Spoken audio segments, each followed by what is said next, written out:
এসব ছেড়ে দিয়ে শিরকের কাজ থেকে সরে আসতে হবে, বিদআতের কাজ থেকে সরে আসতে হবে। রাসূলের আকীদা আদর্শের উপরে আমাদিগকে বলিষ্ঠভাবে আমাদিগকে কি করতে হবে না বাস্তবায়ন করতে হবে, এর উপরে টিকে থাকতে হবে। তাহলে ইনশাআল্লাহ আজকেও আমরা কামিয়াব, কালকেও আমরা কামিয়াব। আমরা চলবো ইনশাআল্লাহ, জোরে বলি ইনশাআল্লাহ। আল্লাহ পাক আমাদের সকলকে কবুল করুন এবং শিরক বিদআত থেকে গুনাহের কাজ থেকে আমাকে আপনাকে হেফাজত করুন। বলি আল্লাহুম্মা আমিন, জোরে বলি আল্লাহুম্মা আমিন। আসি আমাদের পার্শ্ববর্তী ভাই যারা আছেন, এরকম শিরক মার্কা ধার শোনাতেও আছেন, এরকম শিরক মার্কা কিছু কৈথেলেও আছেন, এরকম শিরক মার্কা কিছু করুইতেও আছেন। এই করুই আমার এই সময় মনে পড়ে গেল, করুই একটা এরকম আছে যেখানে ধার শোনা থেকে অনেকজন আসে। আমাকে অনেকজন বলে, জি একটা জোরালো তাবিজ লিখে দেন যেন আমার ছেলে আমাকে ভালোভাবে মানে। আমি বললাম, ছেলেকে কোরআন শিখিয়েছ? বলছে না, কোরআন শিখাইনি। ছেলের কি বিয়ে হয়ে গেছে? জি বিয়ে হয়ে গেছে। কোরআনটা শিখাননি? না কোরআন শিখাইনি। ছেলে কি নামাজ পড়ে? না নামাজ পড়ে না।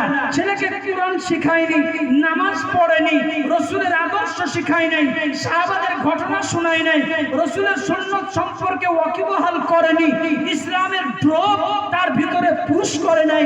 সে এখন ভাবছে একটা তাবিজ দিলেই মনে করছে যে ছেলে একবারে আমাকে মা করে একবারে হামলিয়ে পড়বে।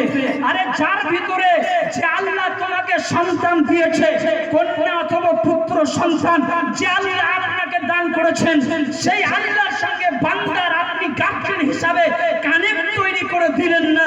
আর আপনি মনে করছেন ছেলে একবারে সাবালক হওয়ার পরে আমাকে একবারে সিজদাই পড়বে। অসম্ভব। গোটা কোরআনটাকে লিখে যদি ব্যারেলের ভিতরে ভরে দিয়ে তার গলায় ঝুলিয়ে দেওয়া হয়, তবুও মায়ের সঙ্গে সুসম্পর্ক রাখবে না। ছেলের বিয়ে দিয়েছেন, হ্যাঁ কি দিয়েছেন? কিচ্ছু দাবি ছিল না। একটা মোটরসাইকেল দিয়েছে, একটা খাট দিয়েছে, একটা ওই আপনার মোটরসাইকেল দিয়েছে, একটা আলমারি দিয়েছে, আরো নানান হাবিজাবি দিয়েছে। আর ব্যবসার জন্য আপনাকে কি মিছে কথা বলবো, আল্লাহ তো সব জানে। আর 2 লাখ টাকা দিয়েছিল ব্যবসার উন্নতির জন্য। আমি বললাম, হ্যাঁ মা, ব্যবসার উন্নতির জন্য আপনার বিয়ায় আপনার ছেলেকে 2 লাখ টাকা দিয়েছে। তাহলে বোঝা গেল ব্যবসা করছে আপনার ছেলে, তার শ্বশুরের টাকা নিয়ে ব্যবসায় বরকত করছে। যে মোটরসাইকেল চালিয়ে ব্যবসা করতে যায়, সেই মোটরসাইকেলটা শ্বশুরের দেওয়া। যে আলমারিতে এসে টাকাটা রাখে, সেই আলমারিটা শ্বশুরের দেওয়া। যে খাটে শোয়, সেই খাটটা শ্বশুরের দেওয়া। ও বাবা, প্রচন্ড শীতে কাঁপছে, একটু র্যাকটা ঢাকা দেবে, সেই র্যাকটাও দেখছে শ্বশুরের দেওয়া। যে বালিশটা মাথায় দেবে, সেটাও শ্বশুরের দেওয়া। আরে 14 গোষ্ঠীর সব যদি শ্বশুরের দেওয়া হয়, তা তোমার কথা মানবে কেন? জোরে বলেন ঠিক না ভুল? অতএব যত তাবিজ কবজ করো, এ মানবে না। আমার কথা পছন্দ হয় নাই, তখন কিছুদিন পরে একবারে চলে এলো কোথায়, আমাকে একটা ছেলে বলছে, জি আমাকে অমুকজন বলছিল, আমার একটা খালা, যে আপনার কাছে তাবিজ নিয়েছিল, কাজ হয় নাই, করুয়ে চলে গেছে। ও বা করুয়ে দিয়ে কি সুন্দর কাজ হয়েছে। জোরে বলুন আস্তাগফিরুল্লাহ। তার মানে বুঝতে পারলাম করুয়ে আবার কোন একটা, আমি তো একটা ছোটখাটো জিনিস, করুয়ে আবার আন্তর্জাতিক মানের কোন ভন্ডর সেন্টার আছে বলে আমি সেই দিন একটু মানে টাচ পেলাম, একটু অনুভব করলাম। অতএব সকলকে বলবো, আসি, মসজিদ ছাড়া আমাদের কোনো সেন্টার নেই, মাদ্রাসা ছাড়া আমাদের কোনো সেন্টার নেই।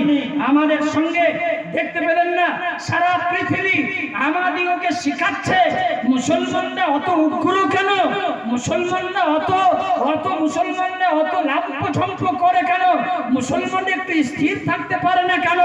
আরে মুসলমানরা এত সুশৃঙ্খল একটা সম্প্রদায়, সারা পৃথিবীতে এমন সম্প্রদায় পাওয়া যাবে না। বলেন সুবহানাল্লাহ। যদি বলেন আপনি তার কি দলিল দেবেন, ঠিক আমি আপনাদেরকে তার দলিলের ডকুমেন্টস দেব। সারা পৃথিবীতে একটা সুশৃঙ্খল জাতির নাম হচ্ছে মুসলমান এবং ইসলাম। অতএব সম্মানিত বন্ধু, এই রমজানুল মুবারকের কয়েকদিন আগে জানুয়ারির 2, 3, 4, 5 এই যে আপনার হুগলির কুইননে ন্যাশনাল হাইওয়ে দিল্লি রোডের ধারে, যেখানে আপনার বিশাল যেখানে ইজতেমা হলো, 2 থেকে 2.5 কোটি মানুষ, আর 2 মিনিটের মধ্যে শেষ করছি। আরে থানার প্রশাসন আমাদেরই তো বন্ধু, আমাদের লোক, আর 2 মিনিটের মধ্যে ইনশাল্লাহ শেষ করছি। অবশ্যই মোনাজাত হবে, সর্বশেষ 15 মিনিটের মধ্যে মাইকের সাউন্ড ইনশাল্লাহ স্টপ হবে। অতএব আমরা সুশৃঙ্খল একটা জাতি পৈনানের মাটিতে বুঝিয়ে দিয়েছি। 2 থেকে 2.5 থেকে 3 কোটি মানুষ সেখানে যখন ছিল, সাধারণ মানুষ ছিল, অফিসার ছিল, এমএলএ এমপি ছিল, মন্ত্রী ছিল, সাধারণ মানুষ ছিল, ব্যবসায়ী ছিল, শিল্পপতি ছিল, শীতের রাত্রিতে রাত্রি যাপন করেছে, কুয়াশা তাদের মাথায় পড়েছে, গালি গালাজ নেই, বকাঝকা নেই, কোনো শব্দ নেই, চিল্লা চেঁচামেচি নেই, কোনো হই হুল্লোড় নেই। 3 কোটি মানুষ, 3 কোটি মানুষ, 3 কোটি মানুষ একবার আল্লাহু আকবার বললে তারা সিজদায় যেত, আবার ইমাম একবার আল্লাহু আকবার বললে সমস্ত মানুষ উঠে দাঁড়িয়ে যেত। এটা সুশৃঙ্খলের পরিচয়, বলেন সুবহানাল্লাহ। অতএব আমরা ইনশাআল্লাহ সুম্মা ইনশাআল্লাহ আমরা শান্তি বিরাজ করব। আমরা হিন্দু মুসলিম শিখ ইসাই জৈন বৌদ্ধ এক হয়ে, সৎ হয়ে, নেক হয়ে ইনশাআল্লাহ বসবাস করব। আজকের এই ঐতিহাসিক আয়োজনের পিছনে যারা অর্থ দিয়ে, টাকা দিয়ে, পয়সা দিয়ে, শ্রম দিয়ে এই ঐতিহাসিক আয়োজন করেছেন, তাদের সবটাকে আল্লাহ কবুল করুন।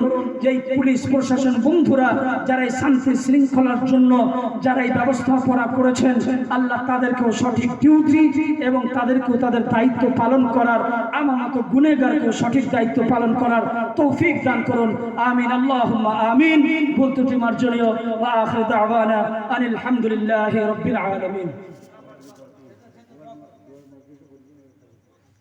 খাজুটিতে দোয়ার মজলিস আছে 5ই এপ্রিল বেলা 9টা থেকে রাত্রি 12টা পর্যন্ত। মহাশয় কাজ দেখেছেন কি এমার্জেন্সি চলছে, উনি বলছে কি এলান করে দেন। ঠিকই যেখানে যাবে তার নিজের আটাই করবে। যাই হোক।